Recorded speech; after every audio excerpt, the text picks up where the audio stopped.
আমি নিজেই কান্না করেছিলাম। দেখবে লাইফের সফলতা তোমার আসবে, চিরস্থায়ী সুখটাকে নিজের করো। আসসালামু আলাইকুম, আমি মোহাম্মদ রাকিবুল হাসান। আপনারা সবাই মোটামুটি আমাকে চিনেন। এই মাসের সাথে আছি একদম সৃষ্টি শুরু লগ্ন থেকেই। ইংলিশ ক্লাস সচরাচর নিয়ে থাকি তোমাদের।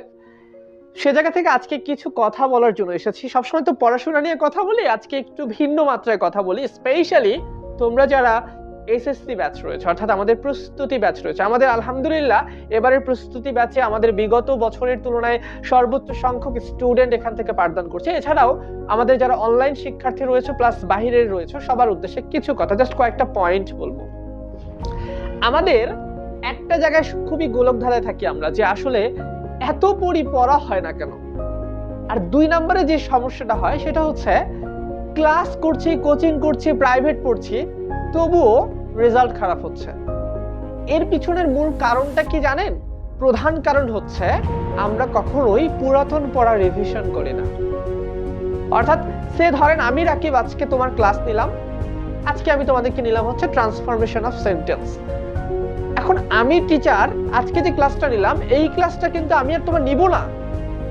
দ্যাট মিন্স ওই ক্লাসের পড়াটা আমি তোমাকে আর পড়াচ্ছি না। আজকে থেকে 20টা ক্লাস পরে গিয়ে আমি যদি তোমাকে ওই ক্লাসটার পড়া ধরি, তুমি পারবে না।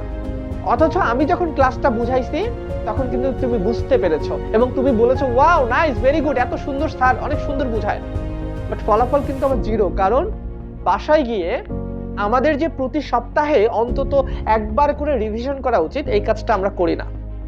সুতরাং তোমরা যারা এসএসসি প্রস্তুতি ব্যাচ রয়েছে এবং অন্যান্য শিক্ষার্থীরা রয়েছে, তোমাদের সর্বপ্রথম করণীয় হচ্ছে পুরাতন পড়াগুলো প্রতিনিয়ত রিভিশনে রাখা, চর্চায় রাখা।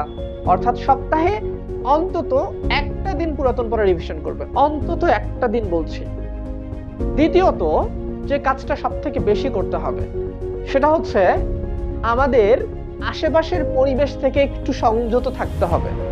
ভাই দেখেন, আমি যখনই ক্লাস নিই একটা কথা সবসময় বলি যে চিরস্থায়ী সুখটাকে নিজের করো, ক্ষণস্থায়ী সুখ নয়। তোমার জীবনে পড়াশোনা থাকবে সর্বোচ্চ 25 বছর পর্যন্ত, কিন্তু তোমাকে বেঁচে থাকতে হবে, আল্লাহ না করুক তোমার বেঁচে থাকাটা যদি আয়ুষ্কালটা যদি দীর্ঘ হয়, তার মানে 70, 80, 90, 100 পর্যন্ত যেতে পারে।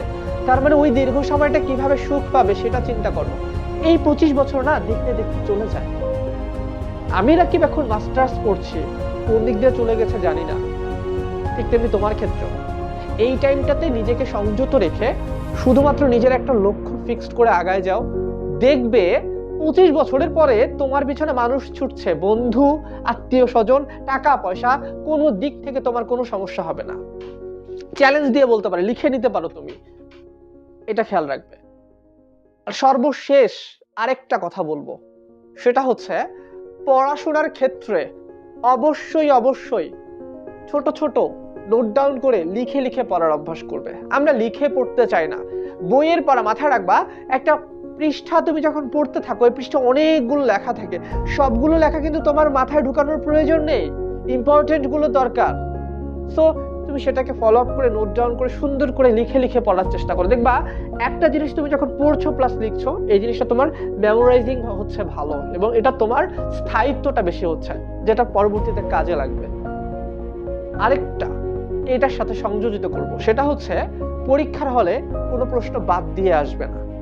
দেখবে লাইফের সফলতা তোমার আসবে।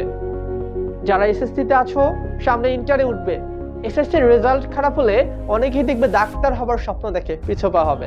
অনেকে ইঞ্জিনিয়ার হবার স্বপ্ন দেখে, পিছপা হবে। অনেকে ভালো ভার্সিটিতে পড়ার স্বপ্ন দেখে, পিছপা হবে। কেন হবে? এসএসসির রেজাল্ট খারাপ করেছে বলে। আমি নিজেই কান্না করেছি। সে জায়গা থেকে আমরা চাই না কোনো শিক্ষার্থী অকালে ঝরে পড়ুক, অকালে তার লাইফটা ধ্বংস হয়ে যাক। প্রত্যেকটা শিক্ষার্থী তোমাদের যে কোনো সময় যে কোনো প্রয়োজন, একটা ছোট্ট জিনিসও যদি না বুঝো, আমাদের পেজ আছে না, পেজে মেসেজ করো, মেসেজ করে বলো আমার এই সমস্যাটা, যে কোনো সাবজেক্ট, এনিথিং, বাংলা, অর্থনীতি, ইতিহাস, বিজ্ঞান, কোন সাবজেক্টের সমস্যা, লিখে সুন্দর করে জাস্ট এই মাসের পেজে মেসেজ করো। তোমার কিছু করতে হবে না। এই মাসে যে টিচার আছে, ওই সাবজেক্টে যে টিচার, ওই টিচারই তোমাকে সমাধান করে দিবে। এটা আমি তোমাকে কথা দিলাম। এই মাস শুধুমাত্র বিজনেস করতে চায় না, এই মাস শিক্ষার্থীদের সেবা করতে চায়, শিক্ষার্থীর পাশে থাকে। এই জন্য আমাদের টার্গেটই হচ্ছে স্বপ্ন পূরণ, তোমার স্বপ্ন পূরণের লক্ষ্যে পাশে আছে এই মাস পরিবার।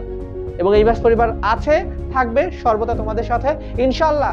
আমরা বিশ্বাস রাখি এবার দেউতি কেন পুরো পীরগাছা উপজেলার সর্বোচ্চ সংখ্যক A+ আমাদের প্রতিষ্ঠান থেকে আসবে ইনশাআল্লাহ।